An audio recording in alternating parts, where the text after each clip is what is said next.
মঙ্গলবার বারাসাতে বসেছিল শ্বেতা ভট্টাচার্য ও রুবেল দাসের ঝাঁ চকচকে রিসেপশন। বারাসাতের ছেলে রুবেল, তাই সেখানেই করা হয়েছিল আয়োজন। আইবুড়ো ভাত থেকে মেহেন্দি, এমনকি ভাত কাপড়ের অনুষ্ঠানেও শাড়ি পরেছিলেন অভিনেত্রী। তবে রিসেপশনে বেছে নিলেন লেহেঙ্গা। প্যাস্টেল ব্লু রঙের লেহেঙ্গায় সাজিয়েছিলেন অভিনেত্রী নিজেকে। সঙ্গে হীরের গয়না, সিথি ভরা সিঁদুর, হাতে শাখা পলা, আর রুবেলকে পাওয়া গেল বন্ধ গলা শেরওয়ানিতে। সঙ্গে ছিল মুক্তার লম্বার হার। বরকনের সাজ ইতোমধ্যে মুগ্ধ করেছে সকলকে।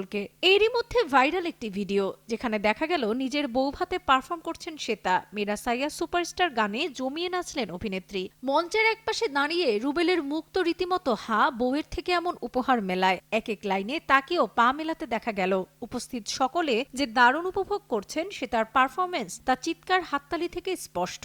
তবে শুধু শ্বেতা নন, রুবেলও নাচলেন নিজের নতুন বউয়ের জন্য। কাপল পারফরমেন্স দেন তারা বলিউডের রোমান্টিক গান রাতা লাম্বিয়া লাম্বিয়াতে।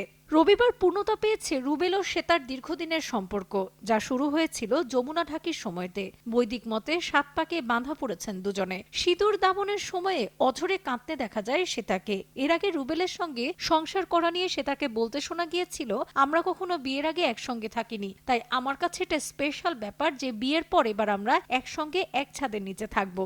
রুবেল এখন শ্বেতার জীবন জুড়ে, কিন্তু একটা সময় অন্য পুরুষের সঙ্গে 9 বছরের সম্পর্কে ছিলেন অভিনেত্রী। তবে তার বিশ্বাস ভাঙে প্রেমিক, তারপরে ভালোবেসে আগলে নিয়েছিলেন রুবেলকে। মা বাবার আদরের মনি শ্বেতা, একমাত্র মেয়ে তিনি। রুবেলের যদিও দাদা রয়েছে, তবে বাবা মারা যাওয়ার পর মাই 2 ছেলেকে একা হাতে বড় করেছেন। দুজনেই পরিবারের অন্তঃপ্রায়, আর এই সাদামাটা স্বভাবই আরো যেন আষ্টে পৃষ্ঠে জড়িয়ে রেখেছে দুজনকে। রুবেলের মতে, আমাদের প্রেমে কোনো ন্যাকামো নেই, মানে কোনো প্রেমই ন্যাকা নয়, মানে ওই ঘ্যান ঘ্যান ব্যাপারটা তার মধ্যে সত্যিই নেই। তাই কোনো অভিযোগ নেই, ওর সবটা ভালো। ও খুব সাধারণ মনের একটা মেয়ে, কোনো চাহিদা নেই। আর রুবেলকে নিয়ে ভালোবাসায় গদগদ শ্বেতার বরাবরের বক্তব্য, ও সব সময় আমার ছোট ছোট আবেগের খেয়াল রাখে। আর রুবেলের এই বিষয়গুলো আমাকে খুব আনন্দ দেয়।